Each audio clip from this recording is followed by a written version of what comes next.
Každý chce veľa views, ale nikto netestuje tú prvú vec, čo klient uvidí. To je v podstate hook. No, technicky to, čo som urobil ja teraz. Poďme na to.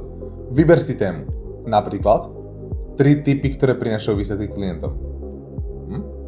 Ďalej, vymyslíš viacero hookov. Nie jeden, ale 5-10. Niektoré sú pozitívne, iné konfrontačné, ako napríklad 90% agentúr robí túto chybu v Reels. Nepotrebuješ viac kontentu, len viac hookov. Prestaň mi algoritmus, pozri sa na prvé 3 sekundy. Každý klient chce views, ale nikto netestuje to prvé.